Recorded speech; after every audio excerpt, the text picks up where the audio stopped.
Yeah. So he really could just say, well, who's next for me? You know, I mean, yeah, I was speaking passionately and respect towards Mike Perry, and down the road we'd all like to see it. But Darren Till took that type of a leap where he could be asking for, you know, maybe, I don't know, maybe Covington might be too much, but see, Covington, if he beats Maia, well, let's just say the winner of, I shouldn't just assume, but if Dana White is being public about the winner of Dos Anjos and Lawler gets Woodley, and Woodley's going to be sitting out for a while because of the shoulder, at least till about, I don't want to say maybe mid-2018, but let's just say maybe April. On the best case scenario, April 2018, that's where RDA and Lawler fight. Well, what happens to Covington and Maia? You see what I'm saying? Now, unless Covington, not Maia because he just fought, but if Covington looks great and just dominates the mic and the other two look like dog shit in Winnipeg, then Covington might leapfrog. But at that point, I would say Till should maybe concentrate on that foursome right there and let Perry catch him. I'd say yes. That makes perfect sense as far as timeline goes. And, you know, off the top of my head at least, there really isn't much better options, you know, the way you lay it out. That being said, the analyst in me, the way that they're thinking that things play out, I don't know if that would match so much with maybe their business side, although UFC, you know, sadly, they're not shy about matching two contenders, which is another argument for another time. But in other words, I think Maia and Covington is probably the worst matchup for Till. Not only is it a contender for welterweight, which, you know, welterweight's not shy, you know, short of contenders or anything like that, but Europe, England, that is short of contenders. That is short of the names. And honestly, I think even more worse than the champion or Robbie Lawler or, you know, the former champ or anybody else, I feel like Damian Maia and Covington in particular are terrible matchups for Till. And I'm a fan of Till, and especially after this last weekend, I should be the last person doubting him. You know, so I don't want to come off that way, but I just think those are kind of bad matchups for him. So that'll be real interesting if they go that route because it makes sense otherwise. Yeah, and then, you know, Masvidal and Thompson can't be too far behind either. I'm not sure if you mentioned, Dan. I was glancing down for just a sec, but I did catch the part where I think your strong emphasis was, which is Covington and Maia. You're right. You know, for a guy like Till, maybe he won't be ready for a grappler-based type fighter, but still, a lot of things happening in middleweight. And here's the thing. I mean, I'm really starting to get a kick out of this Mike Perry guy. I know he came out of the gate a little bit, you know, rough. He's obviously rough around the edges. The teammate, you know, saying inappropriate, making some inappropriate comments that got caught or whatever. But, you know, he seems to be obviously one of those people that has the it factor. But the problem is he dropped the Joban fight. That set him back. See, Till has yet to have that fight where he's dropped. Therefore, I believe he's marching forward at a faster pace than Perry. Plus, he's got that win over a top-ranked opponent. Which Perry really does not have just yet.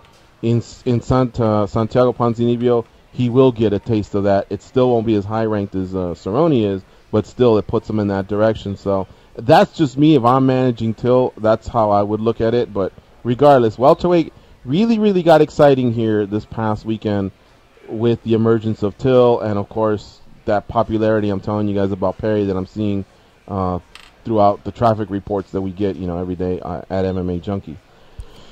In the co-main event slot out in Gdansk, Poland, I can't help you with the pronunciation. We had a feature of Karolina Kowalkiewicz versus Jodie Escobil. You know, a huge drop off for me. I'm not the biggest women's MMA supporter because there's not many that fit in that category of, hey, I want to watch you. Karolina, I'm in. I think she's a great fighter. I think she's really good fighter, and she belongs there. Jodie Escobil she didn't support. She wasn't there to support and really challenge Karolina Kowalkiewicz, and so I just found myself seeing that this was more of a fight that Karolina probably needed after 2 losses. You know, she picked up a win bonus. She got to fight in Poland. That's great for the UFC. That's great for the card. So it did its job, but should that be a co-main? I mean, look, 1 week later, it's Covington and Maia, for crying out loud. You know, and then they set up Brunson and Lyoto. So not all cards are created equal. But regardless, you know, the fight went down. Karolina looked great. And you know, now I think she's maybe trying to match herself up against Jessica Andrade. So that might work out. Any thoughts there, guys? Well, I look at people like Darren Till, Karolina Kowalkiewicz. These are fighters that you want to make that next jump, right? We saw Karolina not she did all right. I mean, she actually did fairly well in the title fight. But you want to see changes to her game so that you could say, let's watch this fight again. And a guy like Darren Till can look like the future. We saw that from Dana White. He said it himself. However, it was on such a small platform, the UFC Fight Pass, that they're going to get lost in the shuffle unless they really come out and do something big. And with Carolina, I just feel like she had a great performance, but because her opponent didn't really come out to dance, so to say, as you said, George, like it doesn't do much for her. I'm sorry, and it's on a smaller platform, so I think she's just going to get shuffled to the back again. And, I mean, Joanna's just going to keep doing what she's doing, and we'll probably hear from you soon on this, Dan Tom, but that matchup that she has coming up with Rose is a great fight, but I kind of have the champ just holding on to her belt. Yeah. You guys are saying valid things on both sides. It's kind of a micro versus macro argument for me. You know, micro, the card did its job. We just look at the main card. Piachota got to stand out. He was a guy I was pretty high on going into it, you know, and now he kind of had more of a chance to show himself to the mainstream audience, although be it, you know, a Fight Pass card still, you know, that plants the seeds for future matchups. Devin Clark didn't come through like, you know, me or some other people thought he might have, but Blachowicz got back on track, and he's a useful piece when you want to go back to Poland. Kowalkiewicz is another, you know, name that you want to build up, not just for the division, but again, if we're going to have these cards in these kind of regional parts of the world, or however you want to put it, we're going to have to build stars there. Now, therein lies the problem kind of we're having with Maribek Taizumov, or, you know, what the main event showed, Cerrone versus Till. We don't have enough guys like Cowboy, American fighters, big name fighters willing to go across there.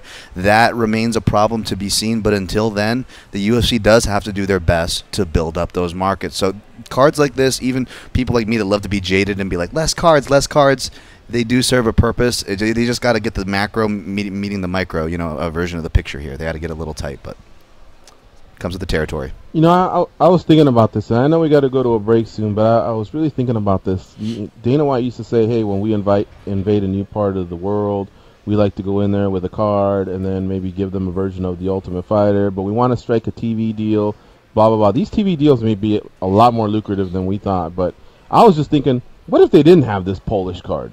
And what if we took Till versus Cerrone and had that a few weeks ago in Las Vegas? Because, so on the one front, okay, maybe Poland, hey, they're planting a flag there, move over KSW, who knows what. But in Vegas, they just sold 125 pay-per-views. That can't be good for business either. You see what I'm saying? Yeah. What if a few of these fights could have got sprinkled in between Vegas and Sao Paulo and maybe New York and just made those cards stronger? You know, I don't know, man. I'd love to get some answers in regards to how that works. Is that still the plan? Because I really am starting to think that to get my tail wagging, give me some matchups on a card and give me a deep card. Like what's happening in Detroit is fucking out of control. I love it. Every time I see it, I'm like, oh my God. Like I actually start to think, hey, what's my savings account look like? Could I get out there? Is my leg going to recover in time? Could I get a room for a night or two and get out to Detroit, Michigan to see UFC 118, and I have a feeling that others think the same way. If you make it enticing enough, all right, here's my 300, my 600, whatever it takes to plant my ass there and to watch some great fights. But otherwise, man, maybe it's more comfortable watching it on TV. You see what I'm saying? Who knows, man? But all right, you know, it happened in Poland. Great for them. They had to cancel one because of these the possible hooligans, I guess, reacting towards a fighter from another part of Poland. I don't know what, but. You know, I was there on a Saturday morning. I watched the fights. I enjoyed it. But, again, I just wondered how some of these fights would have been on some of these other cards that we've been, you know, going through where we wish there was a little bit more pop. I think the one before that was in Edmonton, right, with Nunes and Shevchenko. Well, we're going to find out just how hardcore we all are because the next couple of weeks are going to be brutal. Oh, don't remind me. Brutal if you're an MMA fan. I mean, you're going to love it, but you're not going to have a life. I was telling Goes, I'm going to look like the scientist from the Independence Day movies by the end of this stretch, guys. I'm just going to be wrecked. That guy doesn't shave. Every weekend, with the exception of Christmas, that weekend, other than that, there is a UFC card, and of course, there's a few more Bellator to get through as well. LFA seems to come strong every week. You can always count on, or LFA, or if not, Access TV will put something else up. And of course, wow, all these cards just pop up all over the world, man. The Russians have their federations going, their promotions going, excuse me. Cage Warriors, of course, came back earlier this year. Fun times. All right, folks. Tell you what, let's take a break. You're listening to MMA Junkie Radio on Sirius XM Rush 93. When we come back, we will talk to some of the members of Junkie Nation who are on hold. And if you want to join them, again, it's 866-522-2846. Congratulations to Jan Blachowicz, Oscar Piachota, Marcin Held, Brian Kelleher, Ramazan Emiv, Andre Fili, who will be a guest of ours later on in the second hour as well, Warley Alves, Aspen Ladd, and Josh Emmett. Those are your other winners at UFC Poland. Fight of the night goes to Kelleher and Stasiak. Performance of the nights go to Till and Blachowicz. We'll be right back.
tuned into the MMA Junkie Radio Network. Hit us up on Twitter.com at MMA Junkie Radio.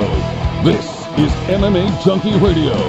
Here are your hosts, Gorgeous George and Goes. Did your fantasy football team win yesterday or suffer a tough loss? Place to talk about it is SiriusXM Fantasy Sports Radio. Call in and vent about the players that let you down or brag about your top performers. Fantasy football reaction to all big plays, busts, injuries right now on Sirius 210, XM87, and the SiriusXM app. And let me get it out of the way right now. My team sucked this weekend. Things started off great on Friday night as the number one team in the nation, the Modern Day Monarchs, steamrolled yet another team like 45-3. But then once we got to the actual weekend, Saturday and Sunday, it was bad. First Man U couldn't win at Huddersfield. Then USC gets smoked in South Bend, Indiana. And, of course, I thought just on Sunday maybe we could compete. Maybe it could be one of those games where, yet again, we lose by a field goal or less. Instead, the Dallas Cowboys obliterated us. So what are you going to do? Then when I thought there was I got to throw the Lakers in there because that season started. There's obviously 82 of those games, so, you can't really, sit there and talk about every single one of them.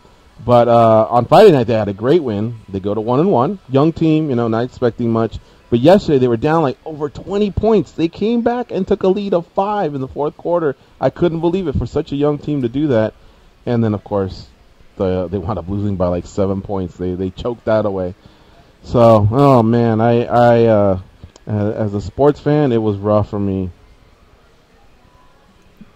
Well, okay, so let's go to our calls. 866-522-2846. What's going on? Are you two been gagged over there? What's going on? I was talking. You just talked right over me. You took about 3 seconds. Yeah, it was a long pause. Yeah, I'm not a football guy either, so you couldn't have thrown it to me. I would have been lost. I share a lot of his teams, so it's just kind of that did suck. And my team hasn't played. The one team we don't share doesn't play till Monday, but till tonight, so I don't really have much to say on that front. All right, who do we got on hold, Danny? We have Samson and Callie. Samson and Callie, what's up, buddy? Want to talk to Samson? Hey, what's up, guys? First of all, I heard you guys talk about Elizabeth Banks, but you didn't bring up Zach and Mary make a porno. Oh, it's classic. It's a classic. That's right. She did do that, but she probably wasn't breaking the bank for that one, right? What could she have possibly made all this money on? I know Hunger Games is really huge, but I don't think she has the biggest role in that because she had very many. She's usually supporting, right? I don't think so. She was in Role Models. She's amazing.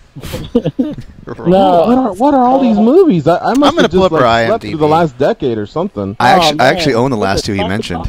Do you? It's bad, yeah, and I forgot about them. Role Models is awesome, by the way. Check this out, guys. Check this out. Hang on, Samson. Settle down. Check this out. The top movies of all time, all right? Let's see here. I was ashamed when I started looking at this, but the highest grossing movies of all time is Avatar. Haven't seen it. Titanic, yes.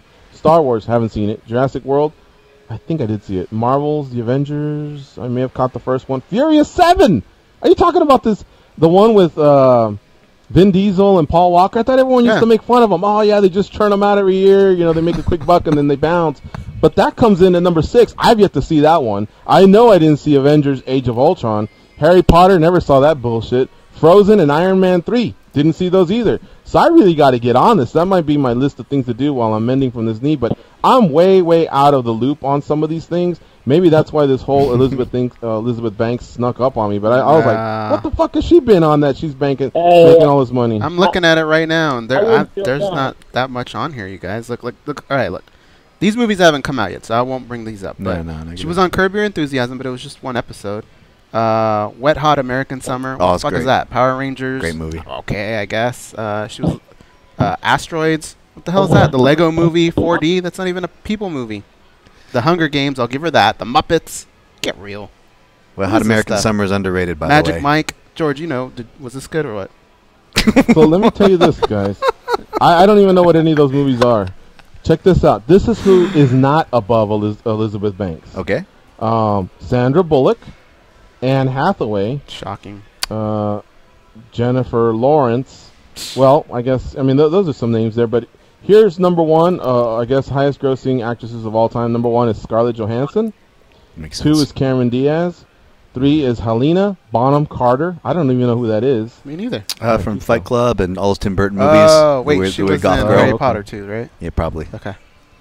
Kate Blanchett and Julia Roberts. Now, I know that Roberts, Diaz, and Johansson, okay, I kind of get those, even though I wasn't sure about Johansson being number one. But this Helena Carter and Kate Blanchett, even though I heard the name, I didn't know what she was in, but those just kind of snuck up on me. And then, boom, there's Elizabeth Banks at number 6. How is she over Bullock and Hathaway? And I guess I've heard of Jennifer Lawrence quite a few times. I mean, I would have I thought don't get Sandra that, Bullock would man. have been like pretty close to the top. Is that one of those things where like they came in at a later area, so they're making that Reebok money, so to speak? Maybe. Maybe a bad example, but you know what I'm saying? Man, Samson's called dragging on, isn't he? Samson. what's up, Samson? Hey, I just want to say about that fight night card or that fight pass. Man, that kill looks humongous. Like it doesn't even look fair. But especially when he's standing next to Mike Perry. It's like I'm a big Mike Perry fan, but I think he might get his head taken off. That guy is too big. But and Cowboy just doesn't seem like he has a chin anymore. Like I'm surprised he survived against Lawler at this point because there's almost a blueprint. You just walk forward and keep throwing bombs. Eventually you go down. Yeah. I think this might scare him away from the welterweight division. I think he might go back down. But I hope not. We'll see. All right, buddy. Thanks for the call. I was All right, thinking buddy. of that. Why are these guys having success against Cowboys? You just have to penetrate through that zone. If he gets going with his kicks, then yeah, you're in a world of hurt. That's where he feeds off. But if you pressure him and get there, and it all started with Nate Diaz, who used to do that, who did that years ago. You have to penetrate through that zone, and then boom, all of a sudden you're there. It's kind of what I was hoping that, Heather Hardy was trying to do that with the girl that she fought. I forget her name, but that girl was just, unleashing, boom, boom, boom, boom, boom. Cowboy never got going. Now, Cowboy did attempt a takedown, and I thought that was smart because Cowboy's his jiu-jitsu solid. His wrestling has definitely improved. He's taken other fighters down before, so it's not like that was the craziest thing I've ever seen. But when he did it, he was unsuccessful, and I bet you he was, he was thinking, hey, this is 5 rounds. I at least put it in his head. Let's see how this thing shakes out. But Till just kept coming forward, man. He took some risks, too, because his hands were down, his chin was out. But, he was pinpoint with his strikes. And then, as was noted by Samson, Cowboy just doesn't seem to take a punch as well as he used to. Till is a huge guy, and we'll see. We'll see what's next for Cowboy. That's how fans react and media react after a fight. We're not trying to say Cowboy should retire. But, yeah, we start to think, should he go back to 55? Is the chin shot? Who knows? Maybe Cowboy comes back in the next fight and proves us wrong. I don't know. I mean, him and Lawler put on one hell of a fight. And remember, that fight did not go well for Cowboy early on, and then he started to come back on that one. But that did not happen in this one. Let's go to Marco in Waco, Texas. What's up, Marco? Marco from Waco, ¿qué pasa, vatos? Hi. ¿Qué pasa? All of you are some sadistic son of the bitches, man. Heather Hardy ain't fighting anybody after what Williams did to her nose with a high kick. She's going to have to recover for a while. She shattered that nose, man. That was ugly. Well, she broke Yeah, but we didn't say we got all want to see kinds of Hulaton and stitches. Hardy at Bellator 186. We just said at some point. At some point, maybe at the middle of next year. Hopefully that fight happens, man. But, wow, that was ugly, dude. That chick Williams, she surprised me. I didn't think she was going to win, and she made me eat my words. When it comes to Till and Cerrone, Darren Till looked really good. And I wouldn't be too upset if Santiago Ponzinibbio cast a flu or tweak his knee, and next thing you know, you're sneaking Darren Till versus Mike Perry, because actually that is the fight that excites me the most right now. They already planned the seat, and it's going to be a good fight. 2 knockout artists, and I mean, Jesus, they already have the promotion. You know how Sean Shelby and Dana White love that kind of crap. So let's make it happen, bro. Something about Cerrone, you can like get sick for a little while. Peace out. Damn. Well, Could get sick for a little bit.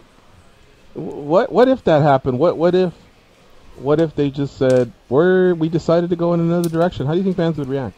This fight's too hot. we're going in another direction. We have Perry. You can get away with that on December 29th in Vegas. You can get away with it as long as you don't go to that well too much. Yeah. Well, I mean, the fighters would be excited, the fans would be excited, the promotion would be excited. Who wouldn't be excited is Ponzinibbio. But if you tell Ponzinibbio, we're sending you a check, chill out for a bit, we'll get you another matchup, but this was a hot ticket. Would Santiago then be like, all right, cool, I got the money, I'm chilling, I'm waiting, or is that almost offensive, you know? Mm-hmm. Disrespectful. I mean, it kind of is, but like I said, you can do that once in a while. You just can't do it every time. I mean, because Ponzinibbio looked good in his last fight. He also had a great speech. You know, he talked about where he felt like his kickboxing was, and he did his job. So yeah, it's interesting. I don't know. It's not the craziest thing I've ever heard, I suppose, especially in this era. But somebody called it, the last era. It's the Zuffa era, and I think it was Ben Folks or someone when he was talking about how UFC fans can follow religiously. They call them Zuffa zombies. He said the new eras, the new guys are called Endeavor eunuchs. Did you guys read that? Endeavor eunuchs. That was so funny, man. Yeah, I was laughing at that one. I don't know. We'll see. We'll see what happens with this. If Ponzinibbio beats Perry, guess who all of a sudden is the toast of the town? I guess it might be Santiago Ponzinibbio at that point. But can he sell a fight the way Mike can, though? That's the difference. That's a good point, yeah. And that's exactly what the UFC needs right now, especially after that report that they went back-to-back with either it was 100 and 125 or 125 and 150. Those pay-per-view numbers definitely not staggering in any way. But anyway, I went over some of these winners. Blachowicz, he submitted Clark. Pichota was mentioned by Dan. Tom, he defeated Jonathan Wilson. Marcin Held, the Polish kid, got his first win in the UFC. It was a rough one, though. Brian Kelleher defeated Damian Stasiak. Andre Fili, who will be a guest of ours. You guys want to chime in on any of those? I wanted to chime in a little bit on the Marcin Held fight just because I think we all – well, I'll take most of the credit on this one. I said he's either walking away with a knee or he's not walking away with nothing. It's just kind of been the Marcin Held recipe. Yeah. He hung in there. You're right. It was rough, but I still don't know what the hell – why is he in the UFC? Like, what do they want to do with him, really? Other than fight cards like this, what's the point? It's tough now because even though he's young, he really hasn't evolved much since the Will Brooks fight, and that was in Bellator, and that's been the troublesome part. I know there was some controversy on the scorecards of that one. I don't know if you guys can remember how you scored it or what you thought on that, but I actually did have it for Held. I think it was more controversial than the Shlemenko Mousasi when we were breaking down, because he just had a lot of damage from Hakparas in the beginning, and then Held with ground control at the end, and you're stuck weighing, time portions of round, effective grappling versus aggressive striking. But yeah, Held won, and the pick technically was Held. But I will say I did drop my prop on that one. My prop was that fight didn't go the distance, and I wasn't crazy. I mean, Held almost submitted him a couple times. Hakparas almost knocked Held out a couple times. I mean, head was in the right place, but they both powered through their strong points. But yeah, it's hard to leave that fight being high on Held. Very hard.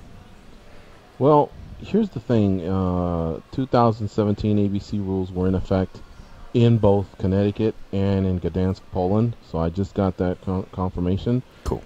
I believe that, how do you pronounce his name again? Hakparas? Hakparas. Hakparas? I felt like he caused enough damage that I was shocked when I heard 30-27. I thought he had at least taken at least one round, and I was kind of biting my nails thinking, wow, I wonder how this one's going to go. He was a huge underdog. But, yeah, Held got 30-27s across the board, and I know they were in Poland, so they were probably cheering his every move. But still, that Hakparas, I really enjoyed watching that kid fight. He fights out of the King's MMA gym in Huntington Beach, and sign me up for when he fights again. He put on a good performance. With what I hear what Goes is saying, sometimes you just see a fighter, like, you feel like, okay, they have a strength there. They're great at the leg locks. And if that can take them far while they develop the rest of the game, great, sign me up. But at some point, it's like the car can't go any faster. If all the cars are going 220 miles an hour and all you can do is 200, what are you going to do? Finish in 30th place every single race? Like, you start to bring in, you want to start to bring in another car. I think I kind of feel the same for him. He either is super popular goes in Eastern Europe, and I will say this, Poland seems to be one of those countries that really embraces MMA, so it could just be that he's a key figure there. They're going to hang on to maybe 10 Polish athletes to just kind of really, really get over there, or who knows what, but he got the win, so they can't cut him. Man, That's you for want... sure. We got to take a break. Excuse me? I was just going to say, you want to be Maverick and Goose? You could even be Slider and Iceman, but nobody's trying to tune in for Hollywood and Wolfman. That's all I'm trying to say. Hey, by the way, did you guys like Ladd and Landsberg? Yeah. How about that growl at the end? That's what winner of the fight. I know that the finish made it interesting, but that fight was slow in developing. But Aspen Ladd stays undefeated. She's come through tough enough, so fan of hers. Warley Alves, I think Chael Sonnen kept saying he thought he'd be the next big Brazilian star, and who knows, maybe he will be. I mean, he did give Covington his only loss. He's also dropped a couple fights, but he's back in the win column, so I was keeping an eye on him. And then Fili Lobov, I think we'll have to touch on this before we get to Fili, but that fight was interesting because, as we all know, Lobov is basically McGregor's best mate. I mean, his #1 training partner. McGregor made an appearance. The crowd went nuts. That was cool to see. And I love seeing Conor McGregor ever since he was a coach on Tough, seeing him pop up against the cage and just cheer for his fighters. The problem is Mark Goddard had enough in the second round. He said, hey, you need to take a seat, because this guy was dancing around all around the arena as basically a fourth cornerman. So we'll talk about that. We'll talk about that fight when we come back. You're listening to MMA Junkie Radio on SiriusXM Rush 93.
Charm, compassion, common sense. These guys have none of that. You listen to them, so you're no better. I am awesome, though. They are Gorgeous George and Goes. Get the radio channel numbers for NFL, NBA, and NHL games sent directly to your smart device. Go to SiriusXM.com/sportsnow and click Add to Calendar. You'll even get links to listen directly on the SiriusXM app. That SiriusXM app also houses the MMA Junkie Radio Show in HD quality and commercial free. Let's go to Brian in Houston. Brian, you got about 90 seconds. What's up, buddy? Hey, what's up, fellas? There was a fight between Alvey and Emmed. Boring-ass fight. But just as Conor McGregor entered essentially the stage to see Artem and Fili, Mark Goddard eventually told him to calm down. I don't know if you guys caught that. Yeah. I was just wondering what you guys made of that. Was Goddard right in telling him to stop trying to coach from the outside, or was he or Conor just being a straight-up douchebag? Well, I think Conor's just a great teammate. So what he did was he got in, he had his seat, he would stand up from his seat and shout instructions.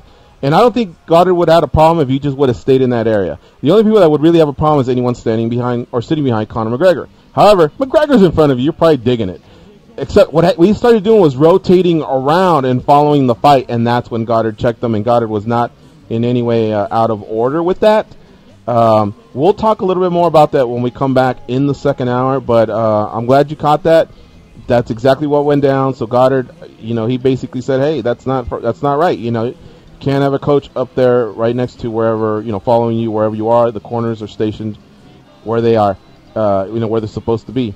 As far as the Alvey fight, oh man, I want to get into that in the second hour. I'm a big Sam Alvey fan, but boy, I don't know if it's just too many fights or that weight cut, but yeah, that was rough. That was rough to watch.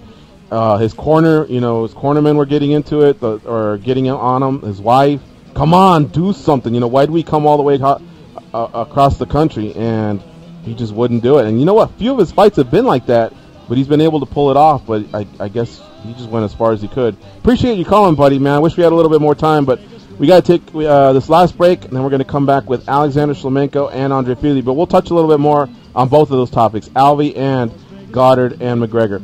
All right, folks, it's the MMA Junkie Radio on SiriusXM, Rush 93.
right, here we go. It's the second hour of the MMA Junkie Radio Show. Gorgeous George, the Goes, and Dan Tom, along with our partner Danny back east, bringing you the best MMA radio show on the planet, 5 days a week, 10 a.m. local time in Vegas. If you're ever in town, stop by the Mandalay Bay Sportsbook and check it out. We have some headphones for you to listen to the show, some seats for you to hang out.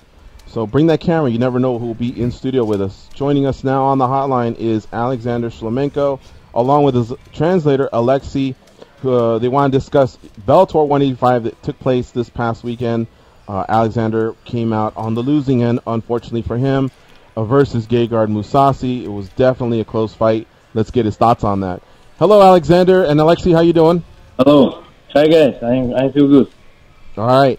Well, guys, this fight that took place on Friday, I think you could tell from the reaction a little bit on social media, but especially the fans in the arena, they definitely did not agree with the three judges who gave the fight to Gegard Mousasi.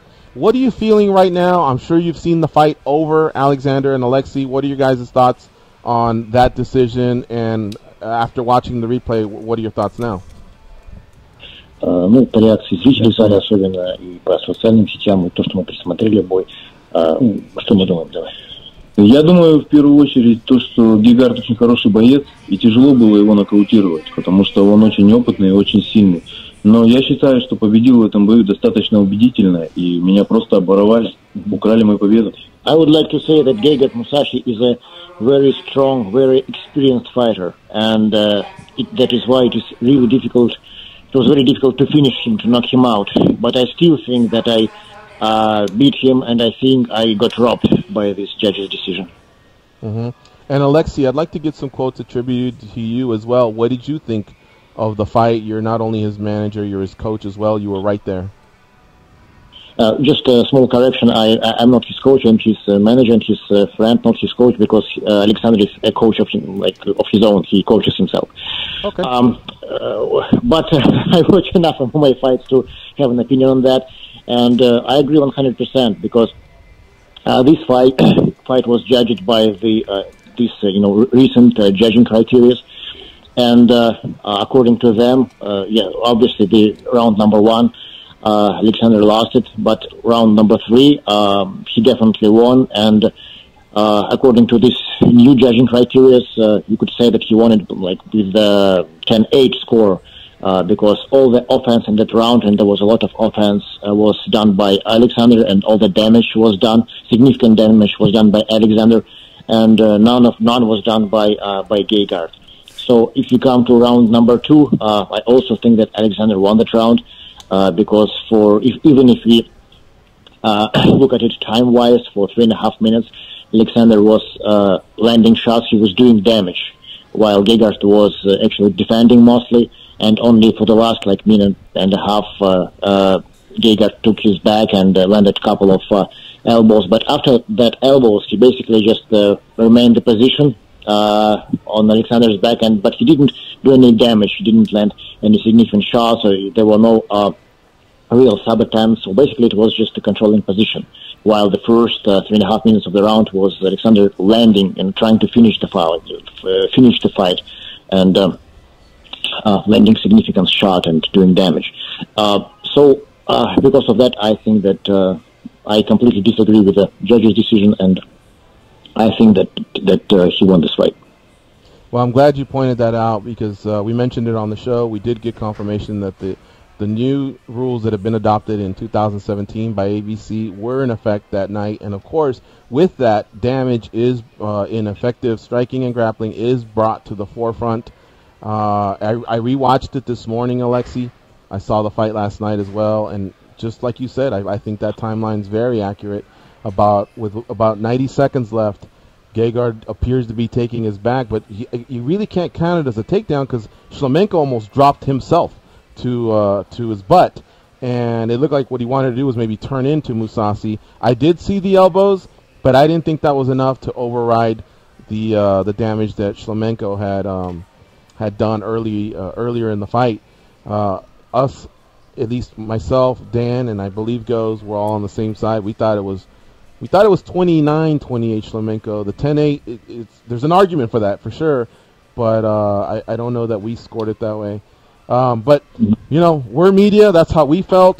We're also fans. When we go home, we turn into fans. We're not there covering the event. That's what we felt. That's what a lot of people felt. But what do you do now? Do you just accept it, or do you plan on doing an appeal of any sort? Because what we're hearing is that Connecticut isn't really open to appeals. Have you heard the same thing? Ну и что вы сейчас собираетесь делать? То есть просто как оставить как есть, или попытаетесь подать протест, потому что, насколько они знают, что в Коннектикуте протесты особо не принимаются. Вы что, знаете об этом? Да, мы знаем, мы слышали, но все-таки мы постараемся отстоять свою правоту, потому что не только мы так считаем. И весь зал зрительский подходили и говорили, что я выиграл. И очень много людей, поэтому мы будем стараться отстоять мою победу. И подадим, конечно, протест. Yes, we heard that, but we will still try to appeal, because the reason is it's not that just two of us are thinking that he won and the rest of the world thinking otherwise. It was not just people in the audience who came over after the fight to me, probably not just dozens, probably about 100 people came in and said that I won. But just the amount of experts all over the world who are saying that fight should be judged in my favor. It also kind of inspires us to appeal. At least we will try to do it. I know we heard that Connecticut is not really dealing with that, but we will try. Did anybody from Bellator give you an opinion on the fight? Кто-нибудь из Bellator нам высказал свое мнение по поводу этого боя? Я видел мнение Джимми Смита, я полностью его разделяю, потому что он еще в бою отдал мне победу со счетом 29-28. Jimmy Smith, he actually, even during the fight, he gave me the victory, 29-28, and we agree with that. But we haven't spoke to anyone else about it. All right. Alexander Shlemenko, our guest here on MMA Junkie Radio. We're also joined by his translator, Alexi. I'm going to send it over to the guys at the Mandalay Bay. They got a couple questions. Goes and Dan, what do you have for Alexander? Alexander, when you went back and watched the fight again, was there anything on video that you saw that you don't remember actually happening in the fight? Anything that surprised you? Было такое, когда ты пересматривал бой, что ты что-то увидел, на видео, чего ты не помнишь, что было в бою? Может быть, какие-то моменты для себя отметил, как что в бою не заметил? Да, конечно. Посмотрев бой, я еще больше убедился в том, что я победил, потому что по ходу боя я не совсем знал во втором раунде, сколько минут он у меня за спиной был и так далее. Поэтому, посмотрев еще внимательно бой, я еще больше убедился, что я победил. Yes, when I rewatched the fight, actually it became very clear to me that I won this fight, because, for example, in the second round, I was in a fight, so I didn't know how much time was Gegard behind on my back, and but after watching the fight, after counting everything that I've done in that round, and after также я увидел, что в первом раунде я забрал концовку, вырвался и добил его хорошо, но еще кое-какие попадания чистые тоже увидел уже в записи. Yeah, also in the first round, I saw that actually I finished the round pretty well, even though he was winning the round. But in the end of the round, I landed some decent shots, and I landed a lot of decent shots, even in the first round that I lost. But overall, after rewatching it, I became very confident that it's not just emotional thing, that I know that I won it. Alexi, can you ask him, does he feel like a rematch is something that he would like to explore? And if so, does it need to be right away, or is that something that he can revisit later on in his career? Как ты думаешь, реванш, то, чего ты хочешь, и хочешь ли ты его сразу, или, может, попозже, там, когда-нибудь? Конечно же, если бы мне сейчас сказали, что через 2 месяца хотя бы будет реванш, естественно, я бы с удовольствием согласился. Я еще в тот же вечер хотел дальше продолжить бой. Но, к сожалению, понимаю, что не смог. Естественно, я хочу реванш, но хочу его в ближайшее время. Если мне его предложат через год, через 2, конечно, он мне не нужен. Я не хочу стоять и ждать его. Actually, I was ready to fight him right there, that evening, right away. And speaking of the rematch, yes, I want it, but I want it like soon. If they would offer me a rematch in 2 months, of course I would agree to it, because I want this fight. But, if like if we are talking about like reality, if this rematch would be offered to me like in a year or in 2 years, I don't want to just sit and wait for this fight. I just want to continue my career. I want to keep evolving. So answering your question, yes, rematch is something I'm interested in, but in the nearest time. Да, и вообще я хочу просто как можно быстрее вернуться в бой. Мне не важно, будет это Гигард, будет кто-то это еще. Конечно, лучше, что это был Гигард. Но если его не дадут, меня обокрали. Поэтому, Беллатор, прошу, дайте мне бой как можно быстрее. Неважно с кем. And you know what? I just want. I feel that I was robbed in this fight, and yes, I want a rematch with the Gegard. But if it won't be Gegard, you know what? I don't care. So taking this opportunity, I want to say, Bellator, please give me the fight as soon as possible. Gegard or somebody else. I just want to come back, and I want to win significantly. So this time, no one would be able to take this loss away from me. Alexi, I guess that win away from me. Go ahead. Alexi, I have a two-part question for Alexander.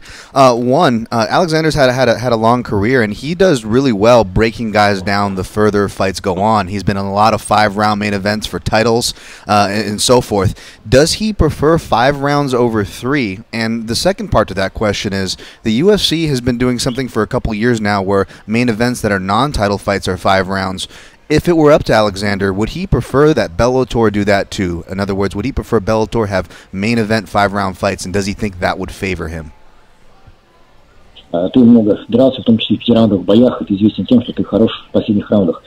UFC последние 2 года, у них это практика, что они все мейн-эвенты делают 5-раундовыми. Как ты думаешь, если бы Bellator стал делать так же, чтобы их мейн-эвенты были 5-раундовыми боями, было бы это хорошо, конкретно для тебя? Ты хотел бы драться в 5-раундовых? Да, конечно. Перед боем с Мусаси я в интервью говорил, что я бы хотел подраться с ним именно 5-раундовый бой, а не 3-раундовый бой.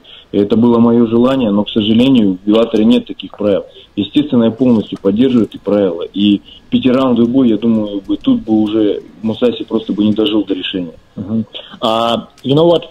In one of the interviews prior to my fight with Gegard, I said that I wanted this fight to be a 5-round fight, but unfortunately, Bellator doesn't have such rule that their main events are just 3-round fights. If it's not a title fight. So I think that yes, I would love to fight in 5-round fights. I think it would be a great idea if Bellator would have a main events of 5 rounds. And if this fight against Gegard would be a 5-round fight, I'm quite confident that Gegard wouldn't survive. He wouldn't see the end of the fight. Alexi and Alexander, I wanted to tell you, I mean, I don't know if you guys are feeling it from the fans. You said some fans told you that night. Obviously, the color commentator who has a great seat, who's called many Bellator fights, he gave his opinion. He thought Alexander won. Is that any sort of consolation? I mean, it doesn't look like Alexander's stock dropped much. That's for sure. I think he could be featured in the title fight at some point, maybe in early 2018, if the rematch doesn't come about. So is that something to at least feel good about? После этого боя такое ощущение, что твои ставки они не упали, потому что очень многие считают, что это был выигрыш, что наоборот, мы приобрел в этом бою. И поэтому из этого, может быть, в начале 2018 года, там титульный бой, если это не будет рематч с Гигардом, может быть, я предложу титульный бой, это было бы что-то, чего бы ты хотел? Если честно, я об этом не думал. Не думаю, что мне предложат титульный бой, потому что,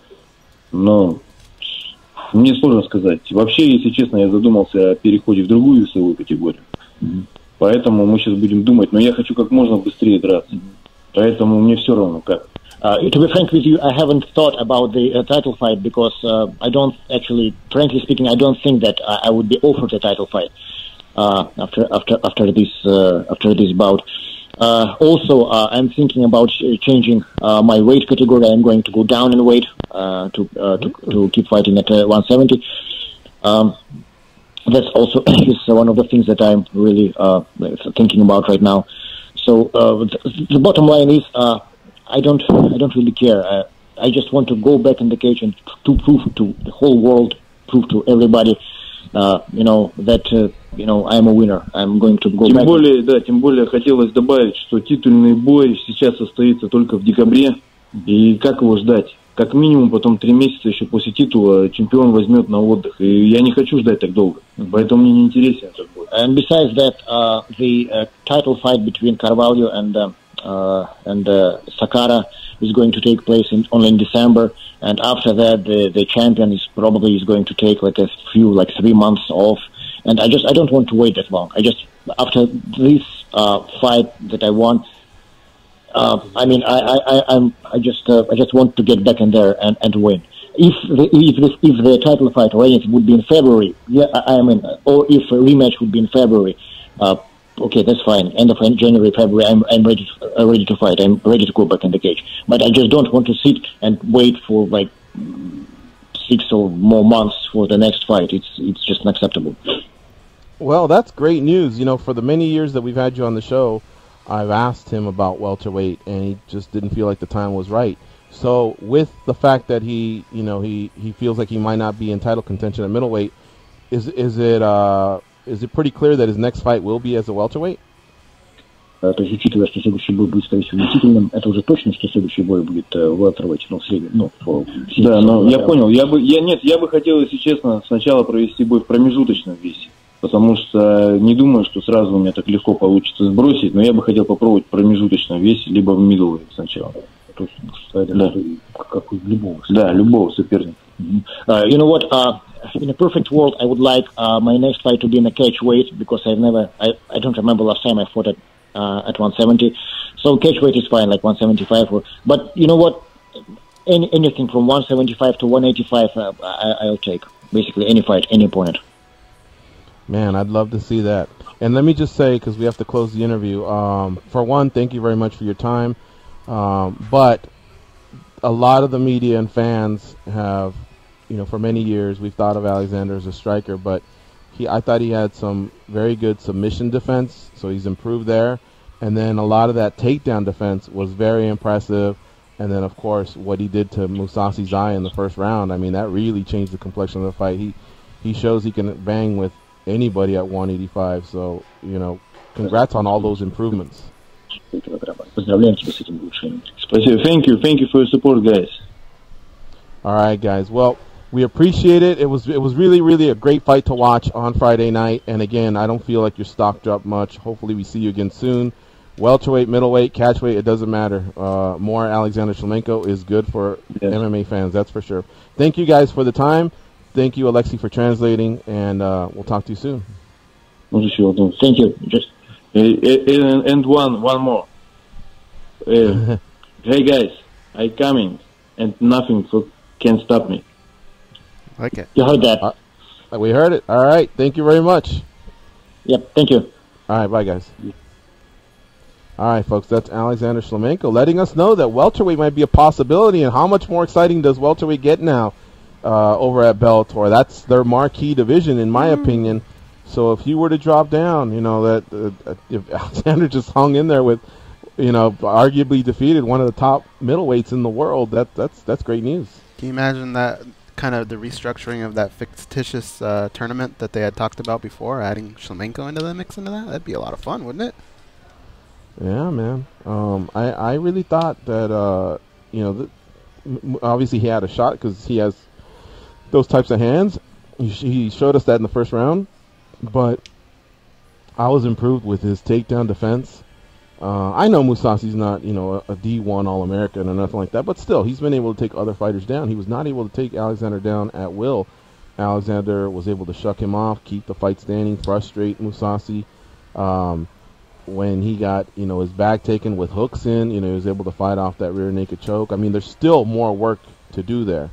But at least he's shown improvement from, some previous times when he's been in those situations and things haven't gone his way. I definitely want to see that rematch sooner than later, though. Yeah, I agree. And here's the thing. We weren't going to spend a half hour, doing this interview, but that division isn't that deep either. So that's what I meant by I felt like his stock hadn't dropped. And, of course, it may not be the next fight. But at some point, if he wants to dabble with welterweight and just be ready to fight at middleweight, he may be able to get thrown up there because I don't think fans would really hold it, rake him over the coals in any way. The promotion, if they were to feature Shlemenko, just because of the way this fight went. Yeah, no, for sure. All right. Let's take a break. You're listening to MMA Junkie Radio on Sirius XM Rush 93. We will come back. We'll take some calls. We'll talk about, Fili, McGregor, all that stuff before we have Andre Fili on the show, just because a lot went down with that. I want to give some shout-outs on the YouTube chat. Jeremy Deschner, Marcel Woodard, Universal Peace, Simon Avila, William Angel, thank you for hanging out in that YouTube chat. Kind of going over some comments there, but I can tell there's a lot of Platinum Perry fans in our chat room right now. All right, folks, stay close.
Okay.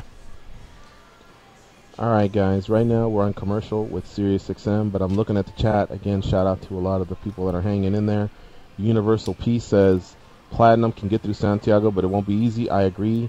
Simon Avila says, Elizabeth Banks must be represented by WME IMG. I don't know, man, but she's making bank, that's for sure. Marcel Woodard says, Furious 7 grossed high because of the death of Paul Walker. Maybe. I imagine that's probably, correct. I just didn't know it was up there, man, in the top 10 of all time. That's incredible. William Angel says, I'm not dissing Till, but up the way you are talking him up is how people talked about Brock Osweiler a few years ago when Peyton Manning got hurt.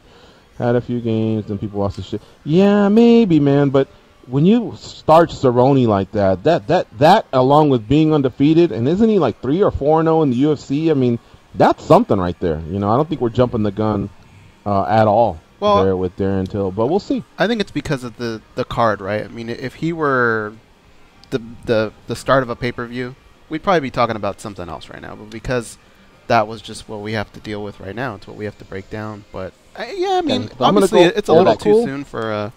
I think he's gonna hit the bump. From cage-side to ringside, we're bringing you closer to the action every day on SiriusXM Rush 93 and the SiriusXM app.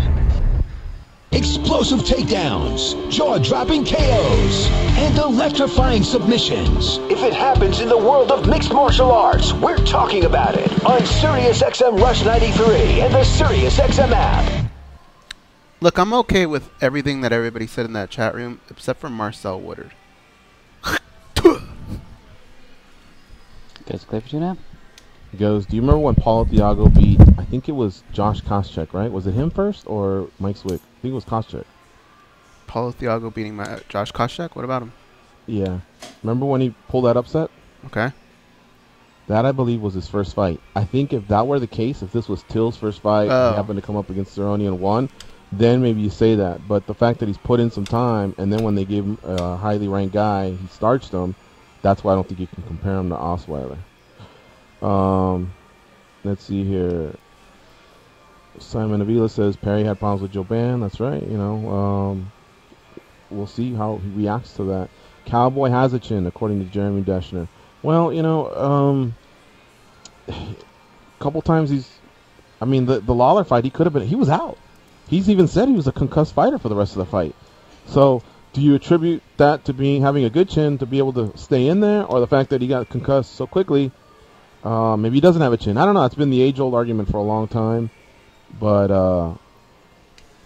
he's a tough SOB, man. That was a great win for Till, and Cowboy's done a lot in the sport. Maybe his time isn't up, but maybe him taking time off is the best thing for him. Cowboy said it best. He said Till had a great game plan, and I think he really did. Cowboy just had trouble making the adjustments and getting past the distance. I thought Darren Till did a really good job of just keeping him at bay and being first with every strike. I mean, there's a little bit of a recipe to beat Cowboy Cerrone, and Darren obviously watched this footage and he stuck to it.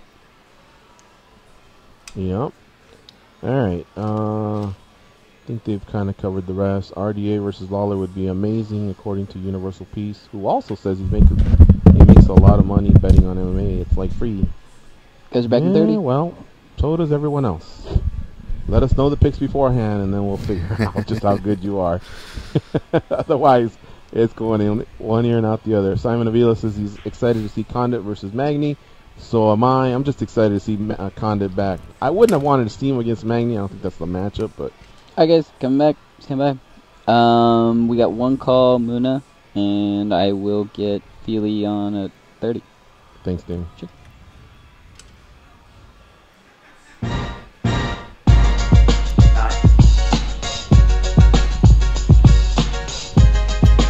They pat down TSA agents because they don't know where those people have been, and because they can. They are Gorgeous George and Goes, and this is MMA Junkie Radio.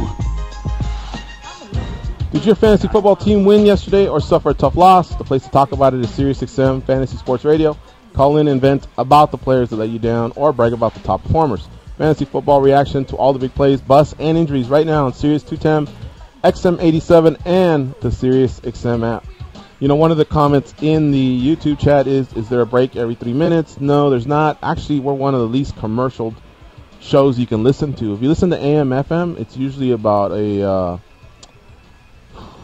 44 to 16, sometimes 40 to 20 ratio. And what do we have, Danny? 7.5 minutes per hour? Yeah, pretty much. And we got rid of the universal update, too, so the top of the hours are quicker, too. Mm-hmm. And then we give you 52 minutes. And sometimes we go overtime. So, step off on that one. I mean, I think we're lighting it up 5 days a week. 2 hours per show. Universal peace. Peace out on that one, I should have said. Oh, all right, bitch. Muna from San Francisco, what's on your mind? Hey, how's it going, gentlemen? Yeah, people do love the bitch, don't they? Okay. Doing well.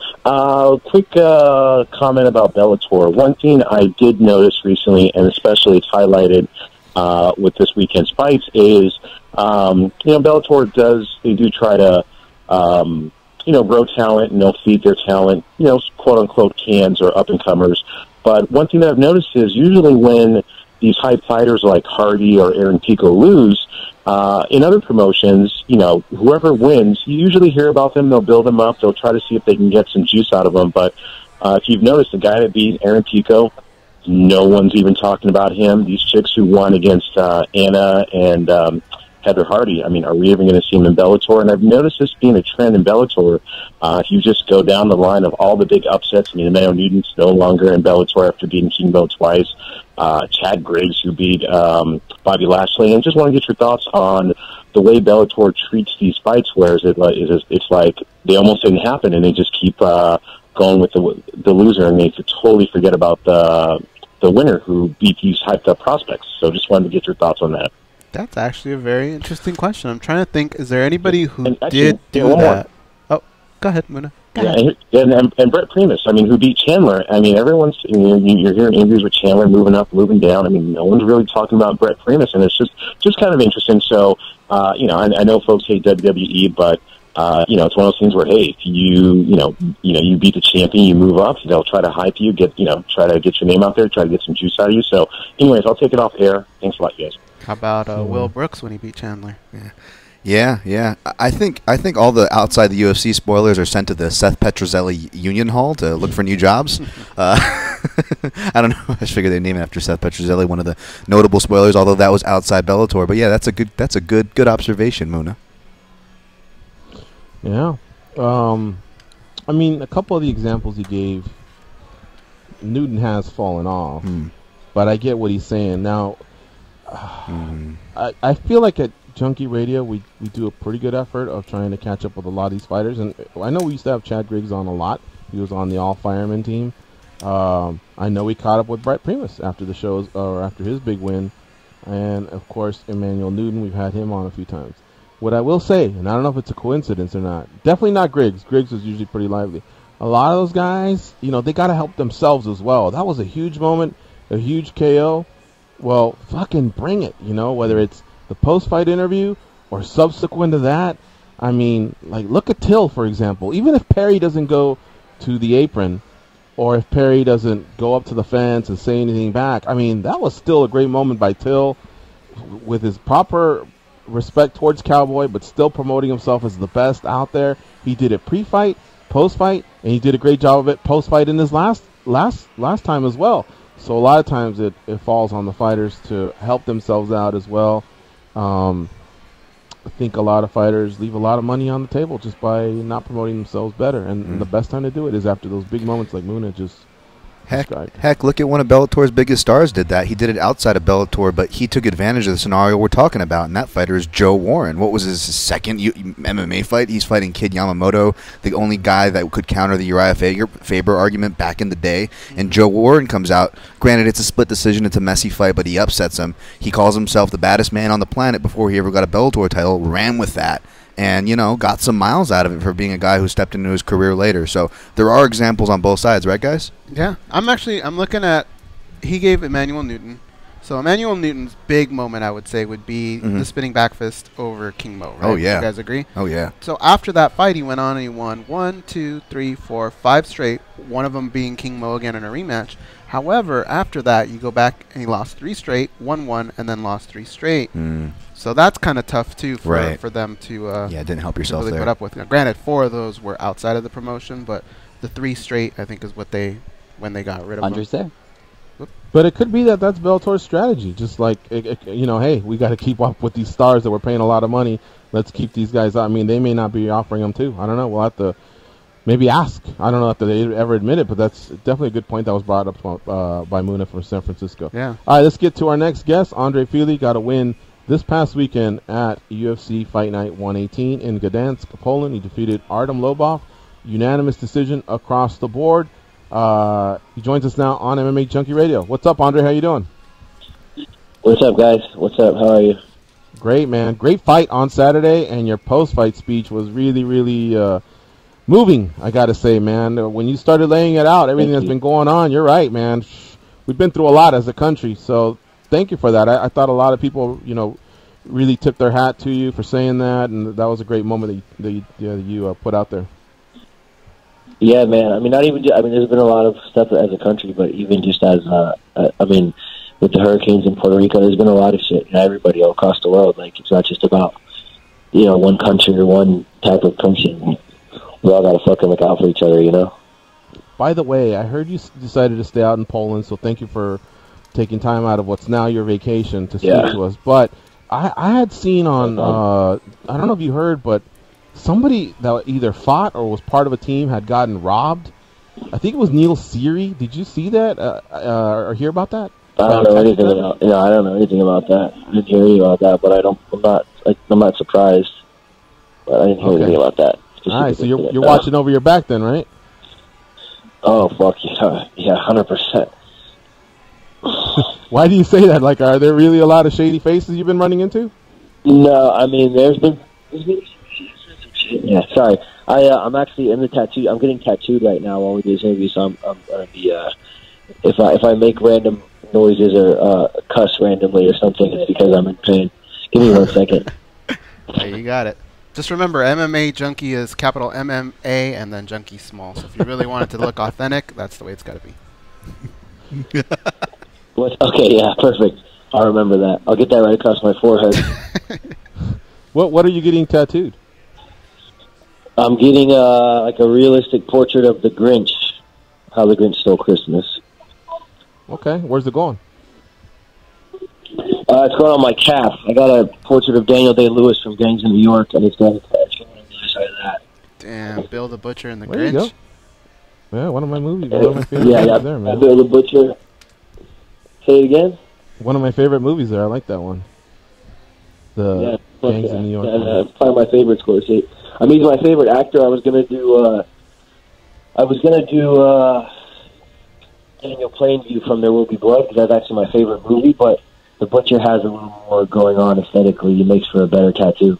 Daniel Plainview's kind of like an everyman. He just looks like a guy with a mustache. You know what I mean? Milkshake. Right, yeah. I went with Bill the Butcher. Would you guys eat that steak the butcher You ate? can't really fucking go wrong. You can't go wrong with any. You can't go wrong with any Daniel Day-Lewis role. Really, he's the fucking man. I got to sign off with him on that one. I got to sign off 100%. Hey, would you guys eat that steak he made, though, in Gangs in New York? Only if he said this is a kill while cutting it. Yeah? How about you, That's a George? kill. Yeah, if you put it on, if you put it on my face after I fish hook somebody. I mean, how could you not, man? That's Bill the Butcher. You know what I mean? He cooked it for like runs 10 that seconds. show. It's funny because I just watched that movie. My girlfriend had never seen it. I just watched that movie with her, and that scene stuck out to me after the fish hooks the old Irish dude, and this fight gets broken up. Bill the Butcher walks over to him. He's got a fucking giant knife in one hand and a piece of meat in the other, and Leo plays that scene. He plays perfectly where he gets done with the fight and he's out of breath, and he realizes oh shit, I have this dude walking at me with a knife, and then he smacks him in the face with a piece of meat. He puts the meat in his hand and puts his hand on his face, and it's just that movie's just full. I mean, it's Daniel Day-Lewis, Leonardo DiCaprio, and directed by Scorsese. You knew before you watched it was going to be one of your favorite movies. You know what I mean? I'm watching it today. Yeah, no, that's an all-time great. Hey, let's get back before we get to the fight. Let's get to you were saying that you have been looking over your shoulder. I know that one fight was canceled because some soccer hooligans were there. What was that scene like? Is there anything you can add to what we were hearing? I just heard the chants. I didn't see shit. I was in the back focusing on my own weigh-in. But it's cool out here. I mean, I think pretty much anywhere you go, as long as you act like a guy who doesn't want to get robbed, you probably won't get robbed. There are circumstances, but I mean, I fought in Brazil. I fought other places. If you don't act like a guy who wants to get robbed, you probably won't get robbed. Is how I feel like. But I mean, there is sketchy shit you can find. I mean, I don't speak the language. I don't know the area, so you gotta be. You can't just fucking. You gotta do the right things when you're in a foreign country, you know. So I mean, I'm not saying it's super sketchy, but I mean, I don't speak the language. I don't know my way around, so I'm on my P's and Q's. You know what I'm saying? I got you. All right. Let's get to the fight. You defeated Artem Lobov. And Artem had been talking some noise, but I don't think you had a problem with that because if anything, that's great build-up. It really got people into it. We've heard about this Team Alpha Male and SBG, rivalry of sorts. So I don't think you had a problem with that. And of course, you delivered. Hell, Artem's talking about possibly retiring, but did the fight play out the way you wanted, other than maybe you probably wanted to, KO? I mean, I wanted to finish off that head kick, yeah. But other than that, the fight went pretty good. The travel time was over 20 hours with all the layovers added up, and I didn't sleep more than a couple hours each night because I was trying to get used to the time difference. So I really felt that in the third round. So, the third round didn't go how I wanted, but, I did what I needed to do to get the win. I felt like the fight was still pretty exciting, and, fuck. Yeah, I felt like the fight was still pretty exciting. All things considered, sorry. This guy's fucking trying to torture me. All right. And, of course, in the middle of the fight, and you were aware that Conor McGregor was there because you did the billionaire strut, which I thought was slick. Yeah. I thought it was one of the better ones out there. Yeah. For sure. So props to you on that. You knew he was there. Could you feel him kind of dancing around the cage? And did you have any concerns at all even before Goddard, had told him to basically get back to his seat? No, I didn't really notice him. I noticed, I was aware of him, obviously, while Artem was walking out. I saw him, and we had our little pissing contest, our little stare down, and I fucking studied and was talking shit, and he was talking shit, and we were kind of doing our, thing. But I like that. I mean, I thought it was cool. I think the fans thought it was cool. I think part of the sport is showmanship, and also, if it has to do with McGregor, people are going to be excited, so... Yeah, I thrive off that shit. I fucking love confrontation, so him being there and him sort of adding to it was cool. During the fight, I didn't notice him at all. To be honest, I was just in the fight, so I didn't notice he was circling around. When he stopped me and Artem, when I was on top of him, I didn't know why the fuck he was stopping. I didn't even hear McGregor. I was just hearing my cornerman, and I was trying to beat Artem up. That's all I was focused on. I obviously noticed him before when I was staring him down, and I looked at him and hit the strut on him and shit. But all that shit just gets me hyped up. I thought it was sort of like made the fight even cooler. But I didn't notice him while I was actually fighting because I was in a fist fight, Right. Did Artem hurt you at all throughout the fight? No, not at all. Okay. Not Andre at all. Fili, our guest here on MMA Junkie Radio, 17-5 overall. He's coming off a win over Artem Lobov at UFC Fight Night 118 in Gdansk, Poland. All right, let me send it over to the boys at the Mandalay Bay. Goes and Dan, what do you have for Andre Fili? Andre, in the fight, it seemed like you were always one step ahead of Artem and everything he was trying to do. And I know you got some mad scientists over there at that camp breaking down film. Was there anything you saw in video? Did the fight play out pretty much exactly as you imagined it to? Yeah, Conor was screaming about a body kick, so he threw the body kick like a fucking madman a couple times, which he didn't get.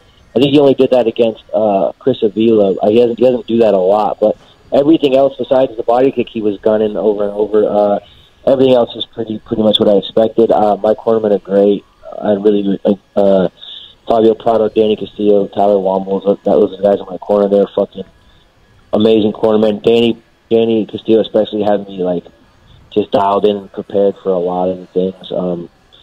The third round was pretty much all him. The third round was all the stuff that he had me drill. A lot of the leg kicks that landed was him. Danny Castillo really had a perfect game plan. A lot of guys that have to travel overseas in your situation usually don't have a smile on their face. You seem like you thrive a little bit in those type of situations, and you've been a little bit of a road warrior in your career. Do you like that role? Is that something you want to keep doing, or would you like to be more stateside in your fight? No, I mean, not especially. It's just part of the fucking job. If I could, I'd fight California every time. But it's just kind of what you have to do, and it is fun. It is I guess I should take that back. It's an exhausting process, but it is fun to go see a new place you've never been in. I am thankful. If you had told me when I was 15 I'd get to travel somewhere and get paid to get in a fight, I mean, I would be ecstatic about it. So I try to remember that I'm very fortunate to be able to do what I'm passionate about and stuff. But no, I'd like to fight in America from here on out, I think, for a long time, because I've gone to Brazil, I've gone to Mexico. Now I've gotten to see Poland. I'd really like to fight closer to home soon.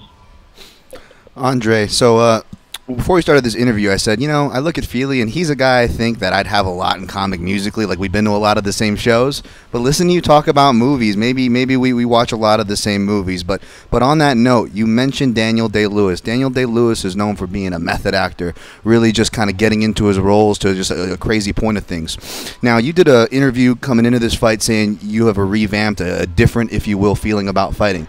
So I guess, Andre, my question is, this iteration, are you more of a Daniel Day-Lewis type of guy? Are you getting into it crazy, or how is Andre when he's getting ready for a fight, man? Where do you fall? Yeah, I've just gotten back to how I was when I was a 19-year-old kid, and I was just in love with fighting, and I just got to go out there and be a complete fucking psychopath, and it was just a fun expression of the stuff I have to keep pent up all the time.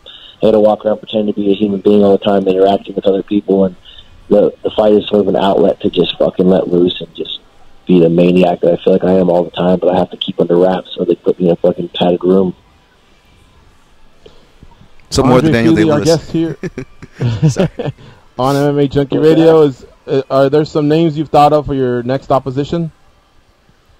Yeah, I want Korean Superboy, because that was the fight that I was originally supposed to get last fight, and he got injured. So that's who I'd like to fight next. There's no disrespect. I'm not calling him out or saying he's not a good fighter. He's a great fighter, but that's the fight that was already planned on happening, and it didn't happen. So I'd like to make it happen. And are you pretty healthy? Are you ready to go? Can you squeeze one more in 2017, or do you need some time off?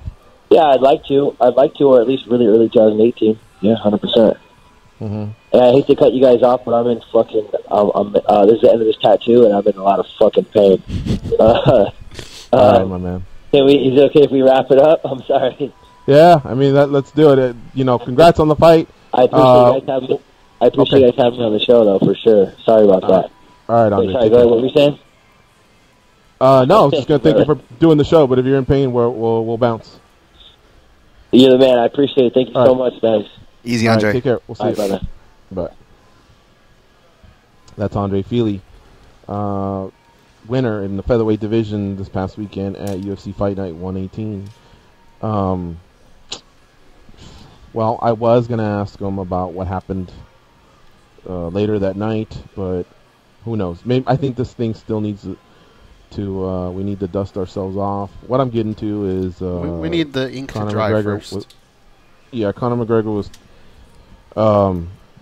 overheard, caught by video. I'm not even sure who to attribute it to. I just know I saw it on our story, on our website, using the F word, homophobic slur for a homosexual male, and he basically had his arm around Artem Lobov. It looked like he was coming back, and I think they were going to go into the little tent that they have there for the doctors to check him out, right, guys? Mm-hmm. Yeah.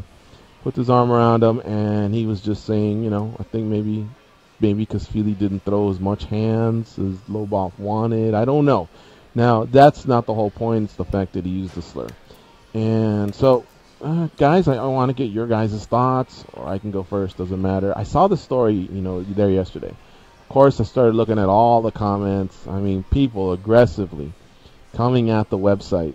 This isn't news. Why are you putting it up? This, that, whatever. And I'm going to be honest with you guys. When I saw the story, I was like, oh, man, is that really what we've gotten to where we, I guess in the midst of seeing, results, what's next, how many people were there, how much money was made, what are possible next matchups, that, this side of the sport, I guess, we have to. I don't feel like Mike Bond in any ways they have that term ambulance chasing, where he's headline chasing or just looking for someone to fuck up he's not. That's not his job, But so anyway, what I'm getting at is when I saw that, I was like, oh man, okay. I know this one isn't going to go over well. I started reading the comments, and it certainly wasn't. But I sat there and thought about it, and I wanted to discuss this with our editor-in-chief, Dan Stupp. He always teaches me in moments like this. But then it was Sunday. I didn't want to bug him. I thought about it on my own. And you know what, guys? It is news, and I'll tell you why. Because what is it that we do? I mean, we basically cover these athletes, these great athletes, whether it's their moment, mostly, obviously, when we're trying to talk about their moments when they're fighting. But outside, a lot of them have become big news. And all I have to do is point to the amount of traffic that the story did, shares. These guys, what they do, a lot of them, guys and gals, what they do outside is also news, is what it boils down to. Now, for some of you that say, hey, it's not the news I care about or whatever, once again, that's definitely you're right. Nobody's hating on you for that. But I will say, this is news, is what it boils down to. And that's why the story went up. And obviously, Conor will have to account for that. Conor, at the same time, I think the story pointed out that him and his team were also very vocal in support of the LGBT community. So, now what? Now where do we stand? Is it a heat of the moment term? I mean, he's 29 years old. He's probably heard this term since age 9. He probably didn't even know it was inappropriate till about age 20. Who knows? I'm not making excuses for him, but like Go said, the ink needs to dry. Maybe he'll put out a statement. Maybe he won't. I don't know.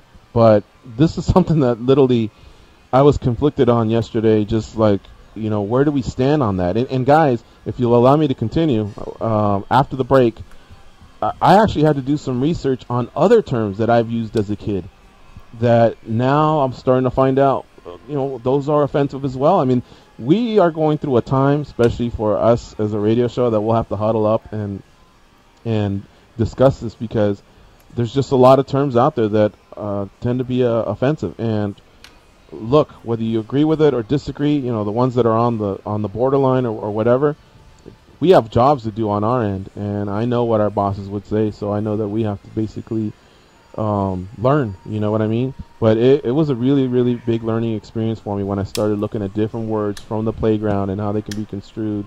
So anyway, I know we got to take this break. You're listening to MMA Junkie Radio on Sirius XM Rush 93. When we come back, we'll talk about this topic and then obviously put the show to bed. Stay close, folks. We'll be right back.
They can drink Mentos-flavored Diet Coke without their stomachs giving a single fuck. They are Gorgeous George and Goes. And this is MMA Junkie Radio. Folks, we will do some OT here, so stick with us. The SiriusXM audience, obviously, you'll get more combat sports and entertainment programming. However, the replays are available at 8 p.m. Eastern Time and 8 a.m. the following day. The app also goes up within minutes of the show finishing in case you missed any parts of the show. And if you're ever curious about overtime, it can be found on facebook.com/official MMA Junkie or youtube.com/MMA Junkie video. All right, I'll just finish this and then move on, let the guys talk. Regarding Conor McGregor, so he said what he said. It was unfortunate, but I don't believe it was his intention to hurt or offend anybody. But he will have to probably make an apology. And again, I think the best thing to do is just lose that word from your vocabulary, because otherwise this is just going to be, it's going to be news anytime he says it, him or any other high-profile celebrity sports person. Guys, what do you think? Nothing that you said made any of our jaws drop, because we've been through this. This isn't the second time it's happened, the third time. This is like the 100th time it's happened.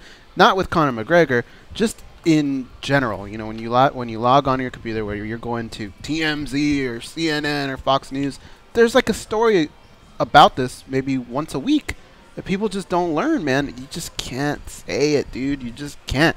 I mean, that's why you surround yourself with your managers, people like that. I mean, they just gotta drill it into their clients. You can't say these type of things, or this is what's gonna happen. Some people care, other people don't. But I mean, this should be no shock to anyone. Yeah, You guys pretty much nailed it. You know, there's a couple arguments. There's the argument of words from a different generation. I'm more with George, where me and our friends growing up called each other names and we didn't think twice about it. So believe me, I understand that side of the argument. But at the end of the day, it's much easier to part with these made-up words if that actually hurt people. So at the end of the day, wrong is wrong. And now the other angle is privacy. Oh, you know, reporters, you know, blah, blah, blah. That was a lot of the negative stuff coming on Twitter that George was mentioning. And you know, I understand privacy part of the argument too, but you know, BT Sport, UFC affiliate from the UFC side released it, the footage. And it's public, so you know, by that nature, media has every right to report on it. And B, I mean, you want to talk privacy? Forget that when you become a star, much less a superstar like Conor McGregor is, you immediately forfeit it. Whether you agree with that or not, it's true. But even putting that aside, Conor McGregor doesn't exactly do himself a lot of favors, does he, by bringing attention to himself with suits, social media, Mac life, to running around the octagon trying to corner a fighter illegally. It wasn't exactly like he was not trying to draw attention to himself. So, again, Conor just needs to get ahead of it, own it, and apologize genuinely, hopefully, from him. That's just my opinion on it. Yeah, because just like when he said, I don't see color, you know, I thought he did well with that, and that's why that didn't become a bigger story than it was. And the same thing for Floyd Mayweather. But the athletes have to learn. And I know a lot of people in these chats, in these forums, are like, no, that's not the way. It's not the way. Sorry, folks. It is the way. At least for them. You all can keep using it if you choose to. That's fine, you know. But as far as a public figure, and what we're talking about right now is Conor McGregor. He has to lose that. Otherwise, it could cost him. He's a businessman. It could cost him sponsorship.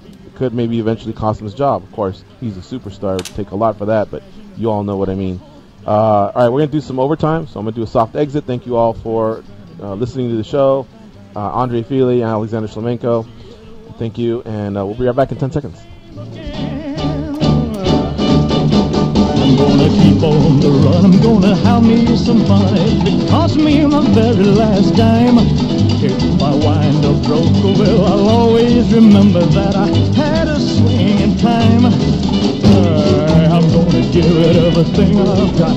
You guys will love that. All right.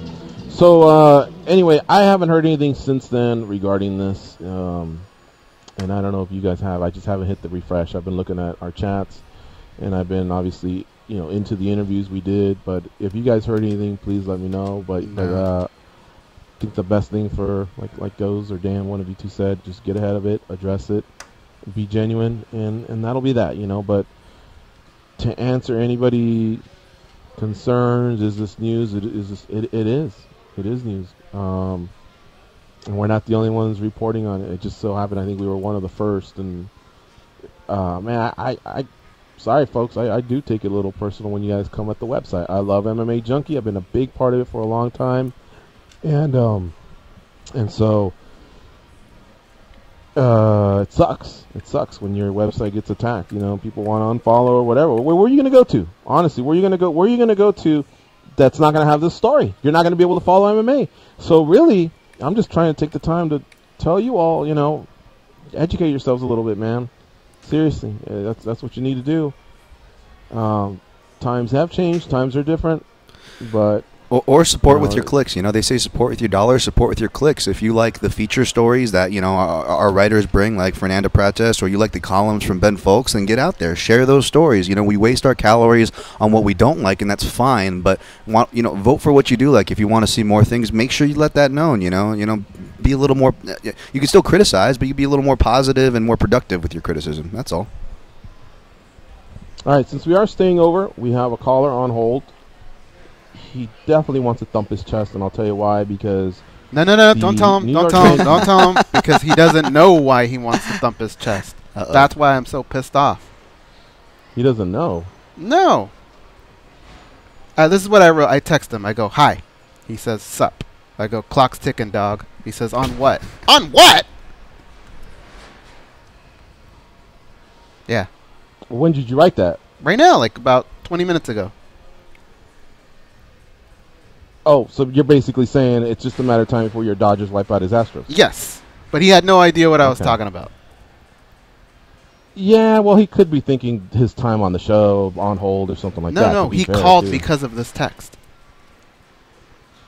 Oh, all right. Well, should I just let you two talk? Yes. Joe from H-Town, what's up? Good morning, fellas. What do you mean you Morning. don't know what I'm talking about? Hey, you hold on a second. I got a bone to pick with your brother. You'll get yours. Let me get your brother first. Are you sure? He Your was brother has a massaging you a nerve. second ago. Your brother has a nerve to talk crap about one of my teams when his teams got wasted, gave up 40 points on Saturday and Sunday. This guy has a 5-year ban. He cannot talk crap. 5 years? 5 years? You don't think that's a little out of line? 5 years. Hey, until one of your teams become relevant again. What about my high school 5-year team? They're ban. #1 in the nation, playa. High school. Oh, my God.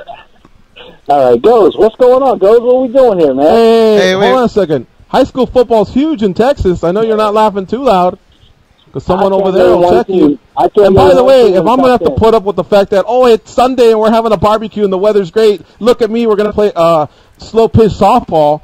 If I have to put up with that on Facebook, you're going to have to put up with hearing about my high school football team, #1 in the nation. If your softball team goes to #1 in the nation, then I'll back off.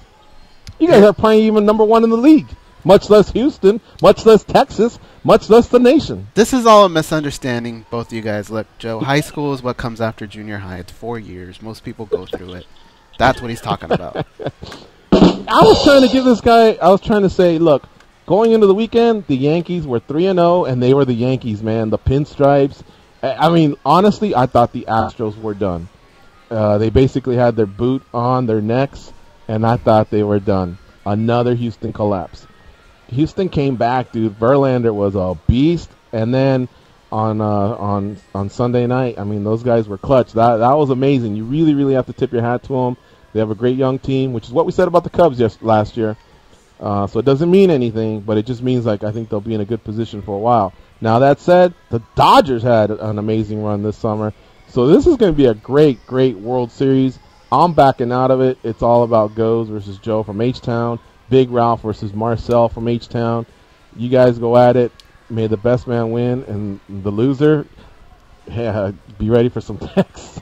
Oh yeah, I love burying people. You don't want to be. You don't want to be the loser. If my team got buried and I'm taking it, dude, that's 7 straight weeks. We're 0-7. The 49ers. I get texts every week, so I have to send out my fair share as well. As far as USC versus Notre Dame, I was in shock. Losing to Notre Dame, I knew that was a possibility. They're good. They really are a good team, and they're obviously the home team. I just did not think we were going to get walloped the way we did. So we definitely aren't as good as I thought. We have work to do, but you have to keep it real, though. You really do. As a fan, you have to keep it real. USC is a good team. They're not a great team. They're not a great team. They're a good team. Yeah. Gave up 89 points. That's crazy, man. Anyways, enough about George. He's gone. He's a thing of the past. Goes. I didn't even know the Dodgers made the World Series. I mean, congratulations. That was awesome. Suck my dick. Dude, you guys are in for it. I'm telling you right now, you guys. What's the bet? That's all I want to know. What is the bet? It's not going to go good for you. Let me I have to put out a stun gun real quick. There's this guy that lives in your neck of the woods in California by the name of Dante. Now, this goofy character right here, he blocked me on Twitter like a year or two ago for some stupid stuff. What you guys are talking about, gay stuff, he didn't like it, so he blocked me, whatever, and this guy decides to unblock me and talk a little trash about Dodgers. Like, who is this guy? Stun gun this guy. Where did this guy come from? Anyway, goes. All right, Joe, now that we've talked about Dante and George, what's up with this game, dude? Your squad is facing my squad in the World Series. Let's get to this. Texas de Brazil. Let's start with Texas de Brazil. At least the gift card there. What else, guys? All right, here's what I'm pitching. Throw out a bet, guys. If you win, I will send you a Texas de Brazil. I'll pay your next Texas de Brazil. Okay.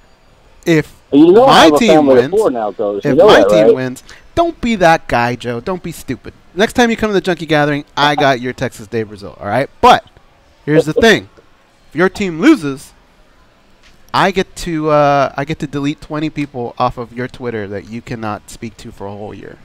I get to pick who they are. Oh man! You know, Money comes out of my easy. pocket. Nothing comes out of yours. I just get to delete 20 people. You can have no interaction with them for a whole year. That's easy, man. I don't give a shit about Twitter. That's easy. You messed up, Goes. All right, we'll see about that. All right, so it's a bet. You and other people think that I give a shit more than I do about Twitter, but that's a good one. Easy. So it's a bet. Okay. Yeah. I'll start looking up my names right now. You're gonna waste time on this, huh? Okay. Just hashtag MMA media. That's the Yo, you really think you guys are gonna win? Seriously, because I really like. I couldn't even name 2 Dodgers on your team. I'm sorry, my friend. It's not gonna go well for you, and I'm gonna be making fun of you a lot sooner than you think. We're not waiting until Game 7 to make fun of you. Can you help me? Like, give me 2 names that are on the Dodgers team. I have no idea. I'm going to claw my way down your throat and tear out your very soul. Like that. Man. I mean, I want to know who's on the team. Come on, you've never heard of Clayton Kershaw? Yeah, shut the fuck up with these crazy things, Joe. You're going to get stomped on. That is the reality right now. Your team is going to get stomped, and I can't wait to delete these people. He started Game 1, and that's all I know. Waste my that's all I know. motherfucking time! And as far as Dante goes... Get a life, Dante. Right? Do you have any thoughts on Darren Till versus Donald Cerrone, Joe? What'd you think of that fight? You know what, man? I watched the Aspen Ladd fight because I really, like her as a fighter. I think she's gonna, come on with it. But I was laying down with my son and I fell asleep, so I missed everything after that. I tuned in for the last 3 fights on Fight Pass on my TV, and the Fight Pass went out on the main event. So I didn't even watch the main event. All right, buddy. Thanks for the call. Appreciate you. Good luck to the Astros. That really was clutch. I have to tip my hat. I thought they were done, man. The Yankees are just they're one of them franchises that looms over you, casts this shadow, and sometimes just them showing up is enough. Want to thank Goes. Text me some names, guys. I need help, man. See you later. How about I just play us out with this? You're going to hear this a lot, Joe. Is he gone? What's the odds on the series, by the way? He gone. He gone? Who's favored to win the series? I can't see from here. It looks like Game 1, Dodgers are minus 130. Let me see if I can get rubberneck it a little bit. Is rubberneck something we can't say? Best of 7 series, Dodgers are minus 170. What's that, George? Oh, wow. Yeah, you guys won 104 games. They won 103.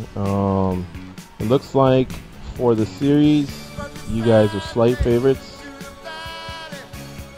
Let me see. Are these odds for the game or the series? Danny can vouch for this. I did say when we were left with 3 teams, the Dodgers had already qualified because we took care of the scrubs.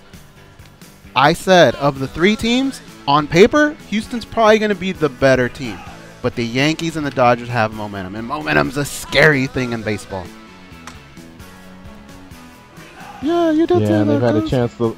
You did. They've had a chance to line up their pitchers the way they want them. Are you guys going with Kershaw on 1 or 2? What's the final? He's on that? going in Game 1. Okay. For the World Series, for the price of the series itself, the Dodgers are minus 140. The Astros are plus 120. And just to clear things up, if Goes' team wins, Joe from H-Town has to delete 20 names off of his Twitter. And for a year. Wow. For a year, he can't talk to some people. Oh, man. How's he going to track Botter and Finley and all them other cats? He's going to be hurting. Just prizes alone being given out on Twitter, that's going to hurt. If it goes the other way, you got to buy his ass Texas de Brazil. Yeah. I'm not even sweating that, dog. Somebody owes me either Chipotle or Texas de Brazil over the modern day St. John Bosco game. Really? I couldn't even name made that bet. St. John's. Oh, wait. Our cousin Jeffrey went there for like a year. Yeah, I got to track it down. I think it may have been on Instagram. Somebody's been trying to say, how do I pay up? If you're listening, well, I mean, if you're a Vegas person, stop by the studio. And if we're not there during your times, then just slip it under the door. gift certificate to Chipotle. I mean, we only bet one, I think. I don't think we gave an amount, so $10 usually covers my meal. And if it was Texas de Brazil, then I think 25 has been the standard number, although it may be up to 30 now. If you don't live there, then I guess we'll have to get a hold of each other, and you can PayPal me. Is it good to give out PayPal over the show like this? I don't think so. Do it in the past. Yeah. Yeah, I would stay away from that. Get a hold of me, please. I'm not that hard to find on Facebook, and then we'll figure this out. All right, folks. We are out of here. Tomorrow, Brian Caraway's our co-host, right? In studio? Yeah, I'm going to confirm that right now, but he was good to go as of last week. All right, Brian Caraway will be our guest co-host. And we'll keep talking about 185, Bellator 185, UFC Fight Night 118. We'll start looking at 119, man, with Machida and Brunson, Colby Covington, Damian Maia, and, of course, after that, the big monster card up in New York. Dan's brain's going to be mush in like 3 weeks. UFC 217, yeah. For Danny and Dan and Goes, I'm George. Have yourselves a nice day. We'll see you all tomorrow. Go out there and be champions.